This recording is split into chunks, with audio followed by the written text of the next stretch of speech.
Welcome, lovers in winter. Welcome to all of you, lovers of winter, and in winter, and of winter. And it still is, but it isn't, right? Because it's 40 degrees and that's warm. Yeah. First of all, I would be remiss if I didn't thank the Joseph Nease Gallery, all the people that have done all the work to get me here, really. And they hung all these, which was not easy. And it took a great deal of time and effort, as you can probably figure out. Anyway, where to begin is always my biggest thing. Like, how do I begin? I got over 50 years in this activity. And I always ask myself, where should I begin? Well, Nick, also, thank you, Nick, who isn't here. Mm-hmm. But he wrote some nice things on Facebook. I don't know if any of you saw it. Anybody see it? Mm-hmm. He used the word cosmic. That word would have never occurred to me, but he used it, and since he did, I think I'll begin there. And in my youth, well, first of all, thank you, Nick, for the writing that you did. It was fabulous. I really enjoyed it and got a kick out of it, reading it. And it was like, he was talking about the work in ways that I hadn't even remembered that I ever thought of that way. And then he brought up the word cosmic, and that just snapped in. And suddenly it made me think of my early years at the University of Kansas in Lawrence, Kansas. And my professor, when I was a freshman, he pulled me into the hallway, not because I was bad or anything. And and this is why I wanted the can. We were both leaning against the wall, and I can't lean on these because I'll go over here and lean on this wall for a second. We were both leaning on the wall, and he's talking about painting and what it is and isn't in drawing. And I was in a drawing class, and he pulled me out of the drawing class. We came out into the hall, and he says, well, this is what it's really like. And we're both leaning, and he very carefully walks across the hallway, strong hall, and then taps this trash can with his foot, and then very carefully walks back as if he's stepping, and all of you know this, you've done it probably, stepping into his own snow tracks. Or I've done it, if you haven't. We've done it. And he very carefully did that and then went back to leaning against the wall. And that was the riddle. That changed life. Just to hear me say it again, it gets me. And I worked 2 years on trying to figure out that riddle. And I'll leave it with you now. And he says, this is what drawing and painting is. And that's it. And so that word cosmic that Nick wrote took me to that moment. God, I was 18, so that's 60 years ago. You know, it's like amazing. And then after that, I forgot about the word cosmic because I realized that I wasn't interested in cosmic. I mean, reading that Nick talked about it, but I went back to that moment. Cosmic was too flimsy for me back then. It was too, and what was the word they used back then? Artsy-fartsy. Some of you may have come across that in your own careers. And wimpy and all that other words they use for art and artists. And I wanted something like substantial that I could put my feet and my soul and my heart into. And the rest of my life, because I already knew I was in.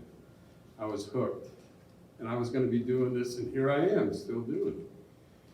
And so I had to find substantive reasons to even make a painting, much less to think about it. Mm-hmm.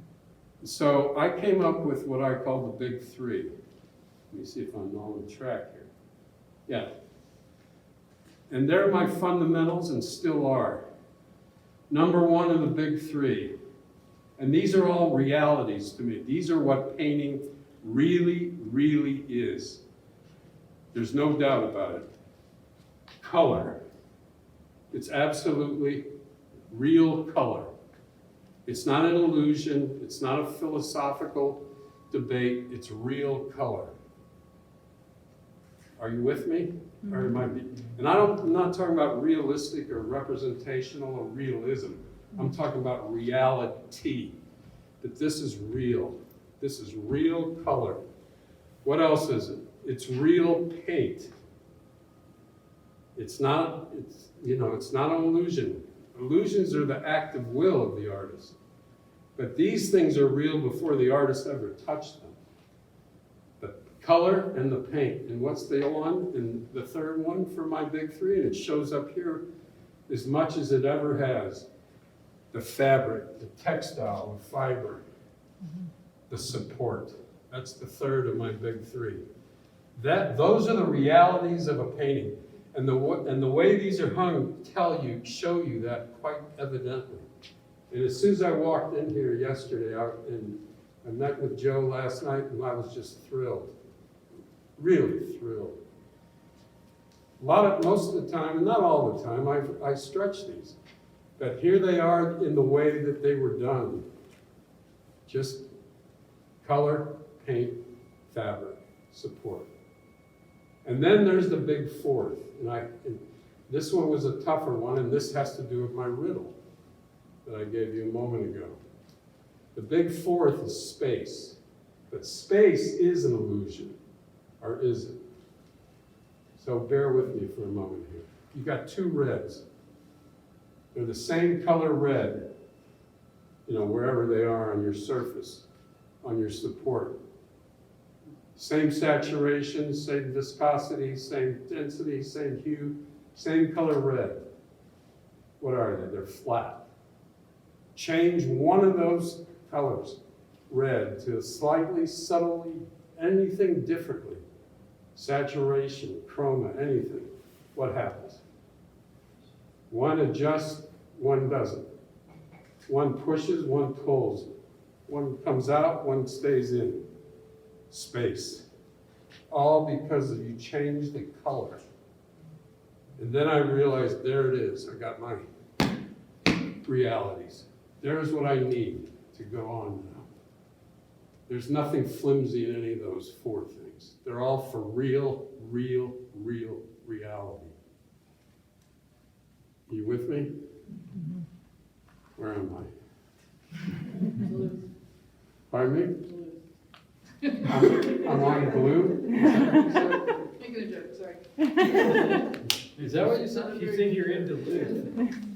Pardon me? You just said, where are you? So I Oh, Duluth, not on blue. I'm close.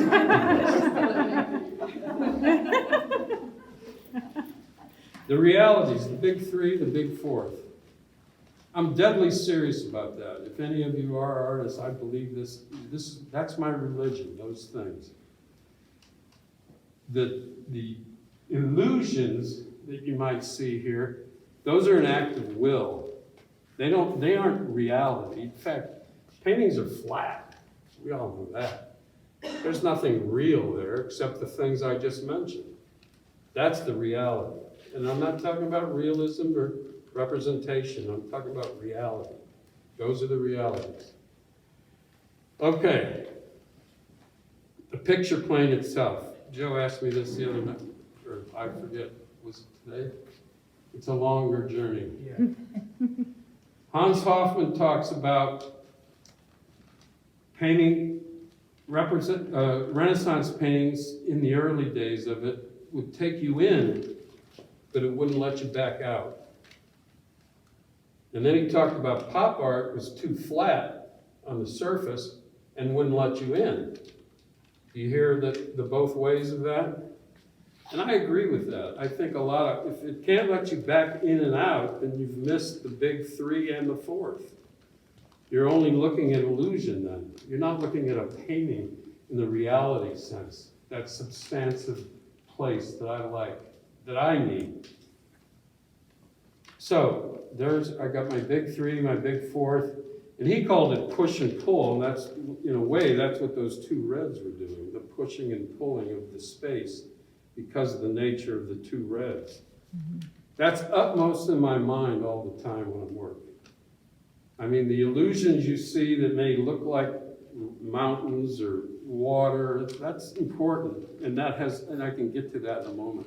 But it's that other stuff that's in my brain pan all the time.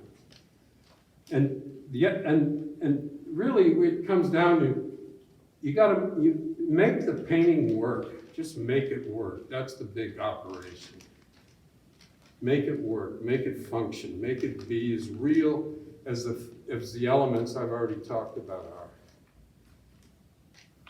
Yes? No? Whatever.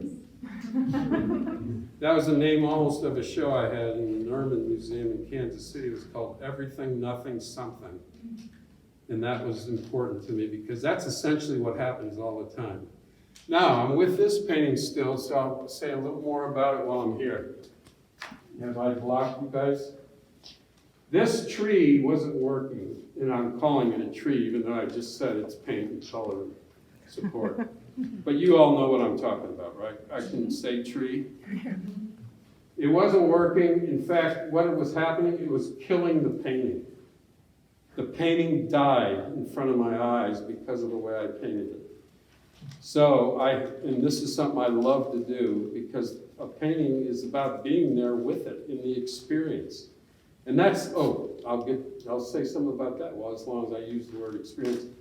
I want to make experience. I want to have an experience. I want to see an experience. And I would ideally like to offer an experience. But I can't determine that for you. You've got to come to that.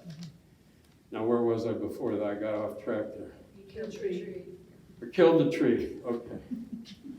And it was, and I hope it looks okay now to all of you. But the beautiful thing about that is you get to stay with your own painting, and I love this part about being a painter, is you get to resuscitate or resurrect your own painting from the death of itself. And I did a painting about 10 years ago, and I ended up titling it Lazarus Green.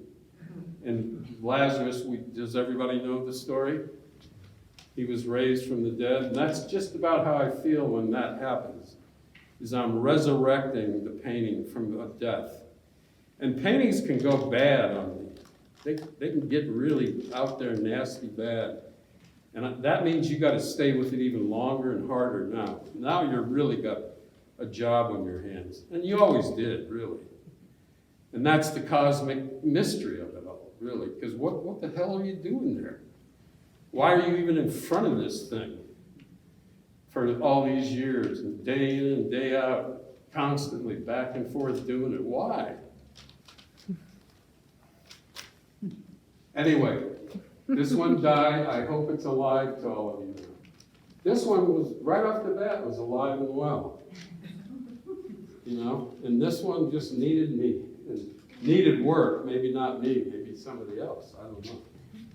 Anyway, the resurrection and the resuscitation is a big deal for me in painting. All right, what else do I want to talk about? Oh.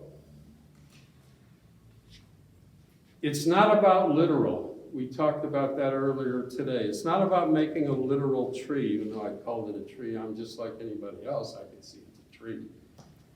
But it's not about being literal. It's about being a painting that works, that exists, that's real. That's what it's about. It's not about these mountains back in here. You're not coming here now.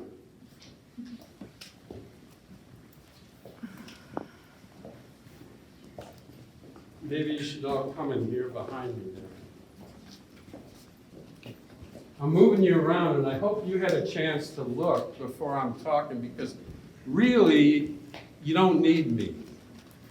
All you need are your own, and I like to say, take your eyeball out of your head and hold it up and look around, at the paintings. That's all you need to do. That's all it ever has taken to do this stuff. Do you know I don't know classical music or jazz music. I don't know how to play anything.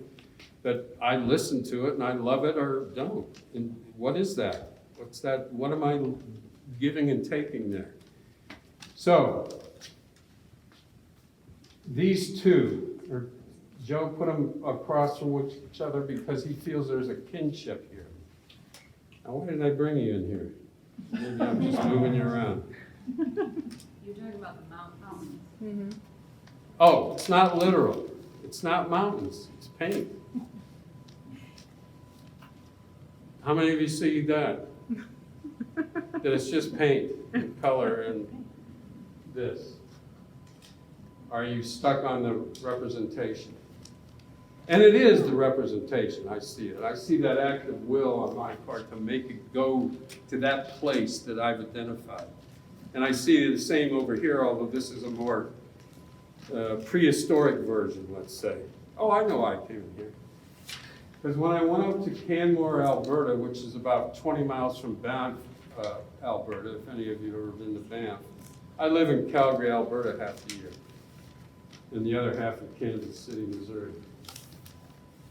And I go back and forth until COVID, and that put me in lockdown in Calgary for about 20 months, and now just in Kansas City for about 10.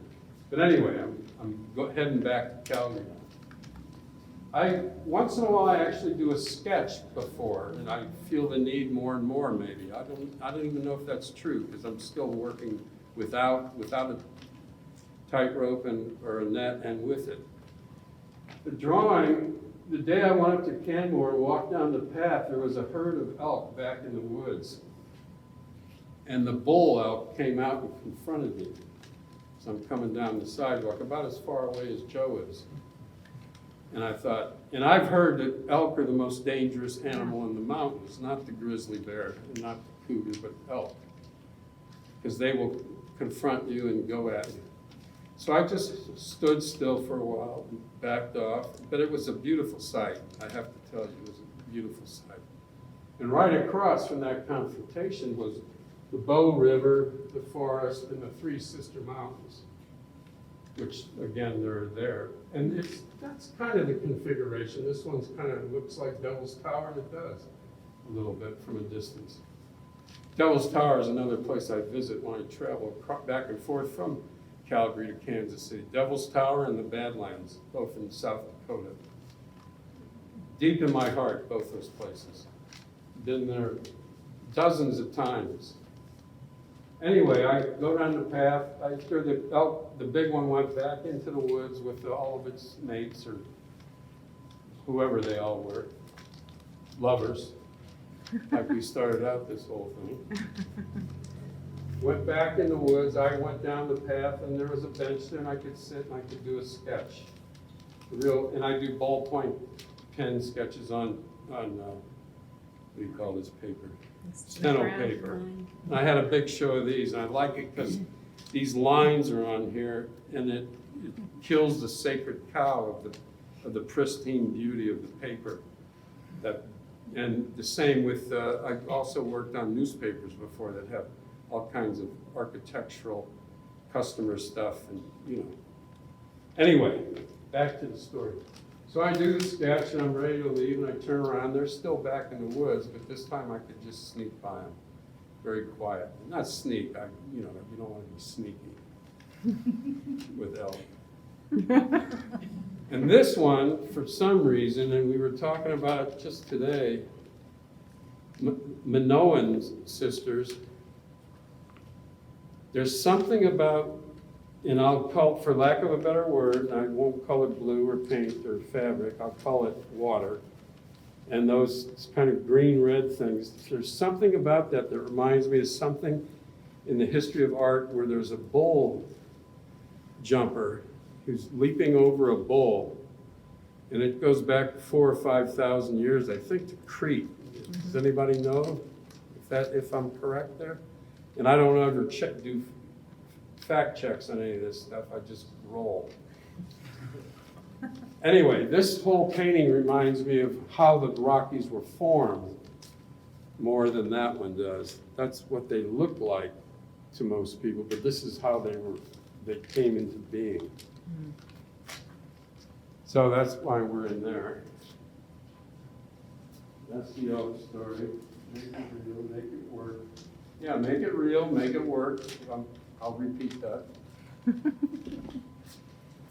Wait a minute, stay there. Oh. James Joyce, in his book, Portrait of the Artist as a Young Man, his alter ego, I think it's a self-portrait. And Stephen Dedalus is him when he's like a teenager.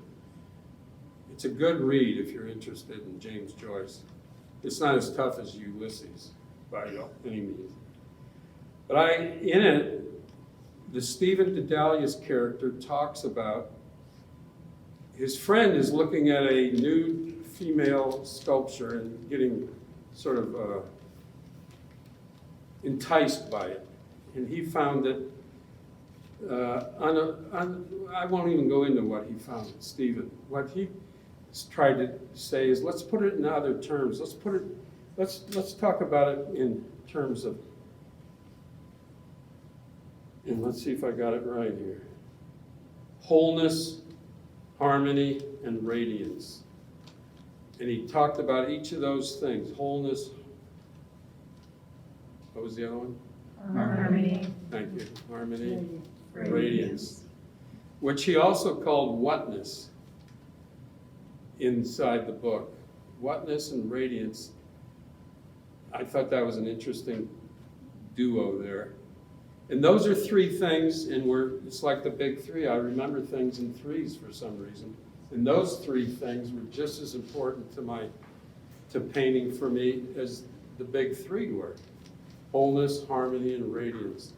Again, they're not about representation, they're about what takes place, what that is, what the reality is. I don't know if I've talked about that before, Joe. And then another writer who stimulates, and I've read many of his books, and if any of you remember this passage, Henry Miller in either Tropic of Cancer or Capricorn or Nexus or Sextus or one of the books, he's talking about the clarity of vision, the clarity of the epiphany that he had writing the Bronx High Line, or I call it the High Line, Bronx Elevated train in New York City. And it's about what takes place. That's the cosmic moment. You know, what does take place? And I love stuff like that. And my version in music of that is Tchaikovsky's Concerto No. 1 in B flat. And it's on the second side of the album, about halfway through. And the same thing you've been hearing, and I don't know the melody, harmony stuff, words for music, but all of a sudden it just goes off, it goes nuts for about that long. It just goes crazy nuts like you're listening to Jimi Hendrix do the Star Spangled Banner or dive bombing the notes. And it's that kind of riveting moment. And that is like a clarity of epiphany for me as well. So here's two writers that touched me deeply, Joyce and Miller. And I just had to share that in terms of my work. What else?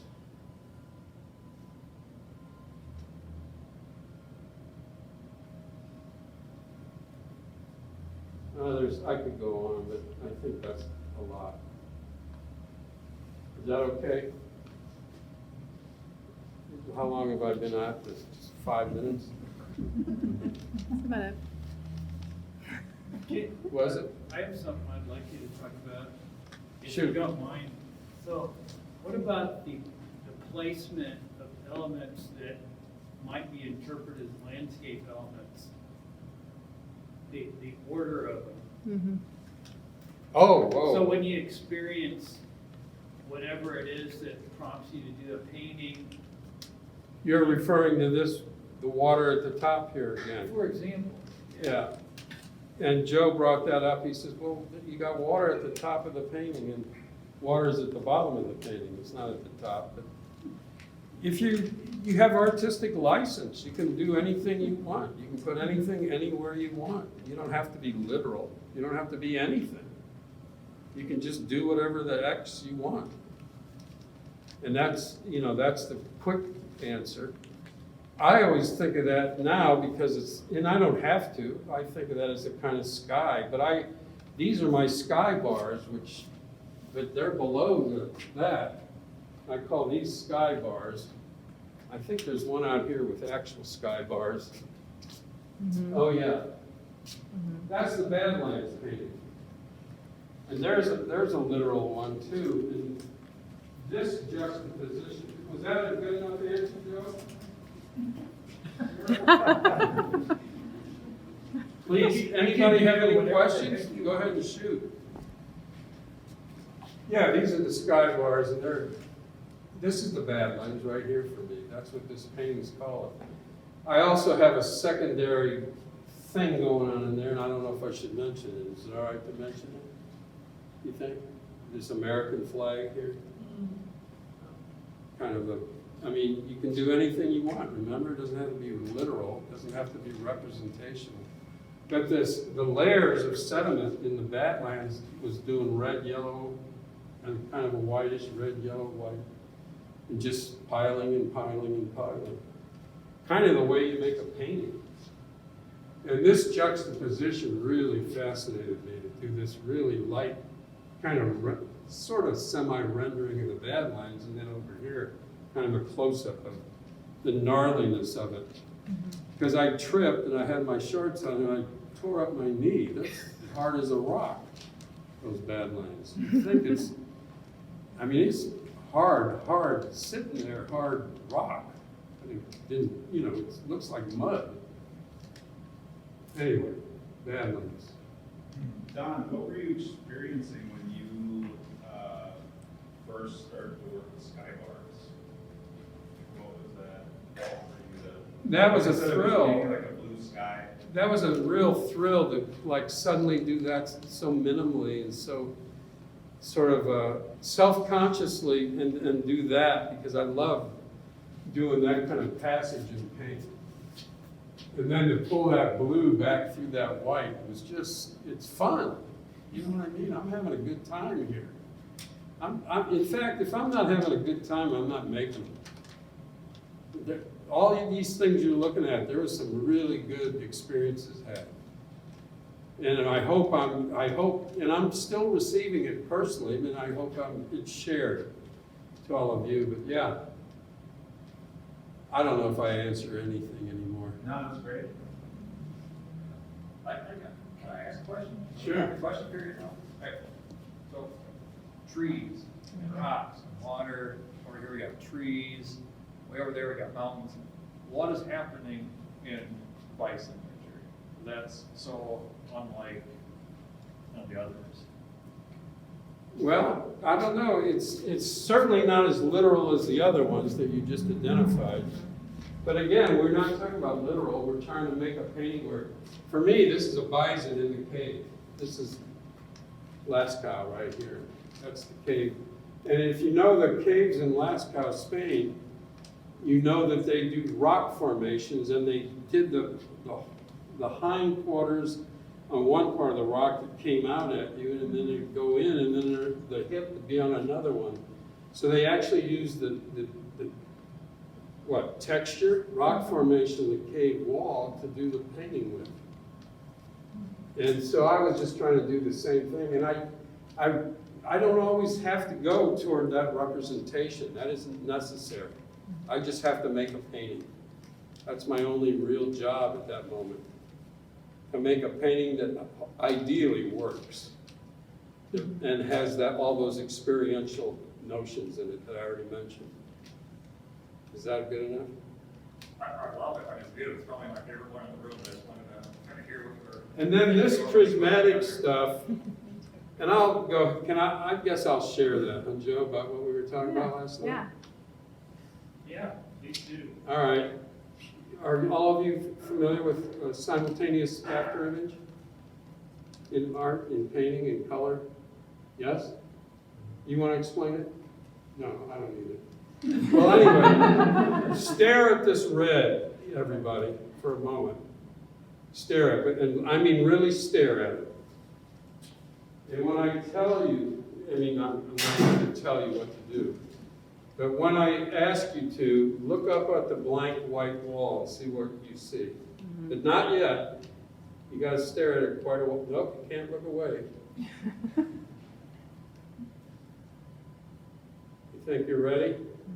Okay, now look up at the white walls. Wait for it. What do you see?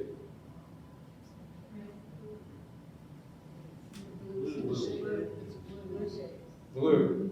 Is it anywhere near this blue? Yeah. That's why it's there. Yeah. Because sometimes I leave, that's me playing with color to see what it'll do on its own. And that's what I mean, color will do stuff. Color is wild horses, I mean, really. It's really, you're the bronc buster, but you can't control wild horses. They might go into the canyon and you shut the gate on it, but they'll get out again. Color does what it wants to do. You're just trying to work with it. And there's a good example of what it'll do. It'll show its own sensibility back to you. So when I need a color that's, if I'm having to choose and I didn't know what color to put here, I'll do what you guys just did. It's not a trick, it's like what really takes place. Light. This is pigment, that's light you just saw. Don, would you talk about positive and negative space and Oh, What okay, yeah, color that that? positive, negative, figured ground, flat spatial. There's another one too. And all of them are essential ambiguities, I think. The painting has to work on all those levels. Flat and spatial, figured ground. Figured ground is the figure, here's my hand in front of the ground, the wall. Flat and spatial, or flat and positive and negative. Which one of these is positive, which one is negative of these shapes? Is this the positive and this the negative, or is this the positive and that's the negative? Ideally, you get the ambiguity to work both ways, because that keeps the painting alive and well, and keeps it from doing that stuff of being Renaissance or pop, as Hoffman talked about. It plays with the surface and plays with the plane of the painting and keeps it alive and well. Fundamentally flat, fundamentally spatial. You with me on this one? 2D and 3D. And so when I took what normally would be the ground and this the figure, and you take the ground and put it up into what that was, I see sort of mountains here. Do you guys see that? When you do that to it, that turns the negative into a positive and flips the other one. So then you can play that contest. And that's a joy also to have happen. So you get all these kind of contests going back and forth on all kinds of levels in all these juxtapositions. And it keeps the painting alive and well, but really keeping me alive and well. That's the thrill. Because this is all I know how to do. And I don't even know if I know how to do this.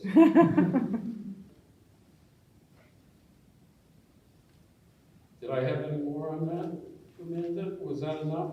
I think that was kind of what we were talking about, yeah. Yeah? I was curious about, you said that typically you stretch these. Who's talking? Typically you stretch these, but these are all free-form. I have shown them 2 or 3 other times unstretched like this. One time in a VNI Art Deco beautiful skyscraper in Kansas City. And I had fish hooks in one corner and fish hook in the other on fishing wire, and they were strung up over so I could adjust the horizontal. And that was beautiful because the ventilation system would blow them and they became fabric again. And fabric's important because it kind of, I think of creativity as feminine or female. And I think it's important that the fabric got released in that way. And when you stretch, for some reason, I think of that as a confinement, almost a patriarch versus matriarch situation. And I don't know if I should even talk more about that. But I appreciate they're released it a little bit now. And I like, when I first walked in and I saw some of these bumps and grinds going on, it took me a moment. And these are my paintings, and I even know them. But this is really appealing to me now again. Like I'm thinking, maybe I should rethink my whole sensibility about ever stretching them to begin with. I thought stretching them somehow honored them. But now I'm thinking I may have done the opposite. Because I can stretch within that much, but I'm losing square inches. Like that little dot of purple will be lost. And as I've told Joe, I said, I start with the intention of leaving a big margin so I can stretch it. But I get to liking everything going on at the edge, and I just keep going, and so I say, F it,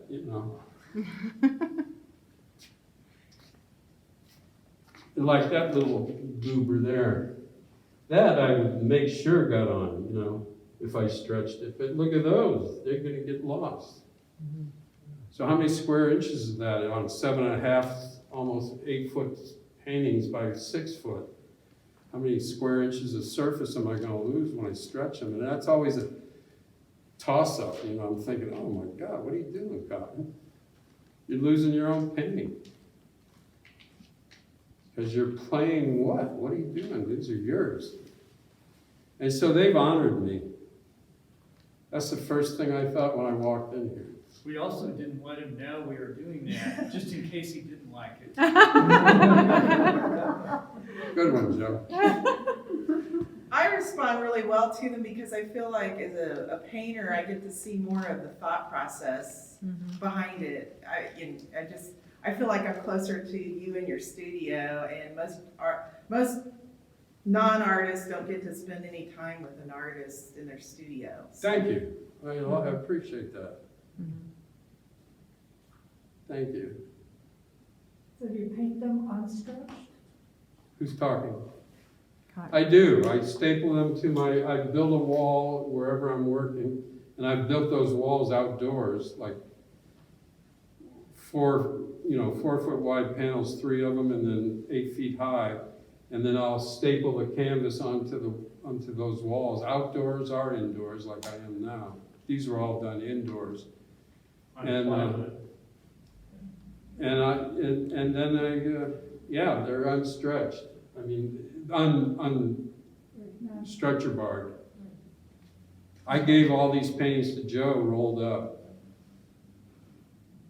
And I didn't really think he wasn't going to hang them like this, but anyway. He might have done something else. But he hung all of them but one, and that's amazing.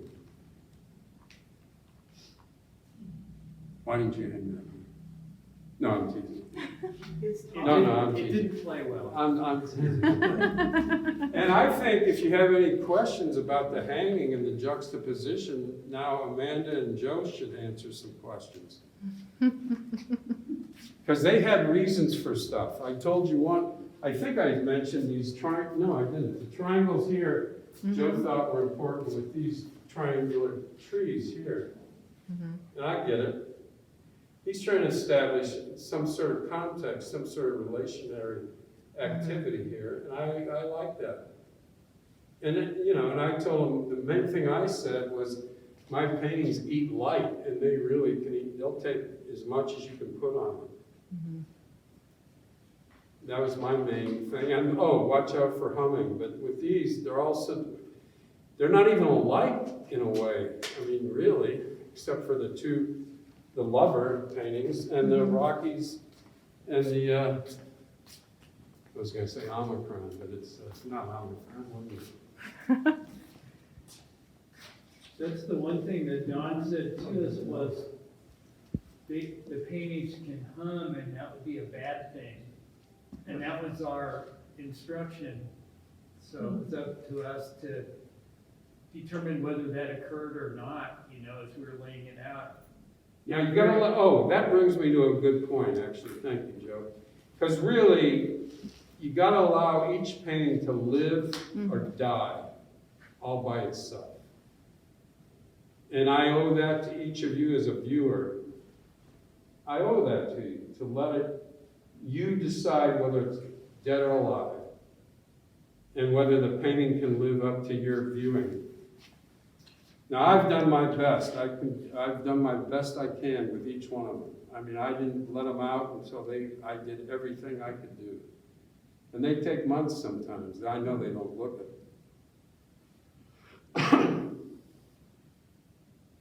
So make them work. Dead or alive, you gotta do your best. You give them enough space they can dead or alive in. And what else is there? You know. All the threes I talked about, that's all important, but at the end of the day, it's just, do they work? Are they real? And not representational, not illusionistic, real. Because I wanted them to be, I remember putting a Coke can in front of them, and that thing had to be as real as that Coke can. If you know what I mean philosophically there. I don't even know what I mean philosophically. It just had to be as real. Not some made up thing. Anyway, thank you for coming out. Thank you very much. Did I answer any? Does anybody else have a last question or more? I'm happy to try. Thank you. Thank you.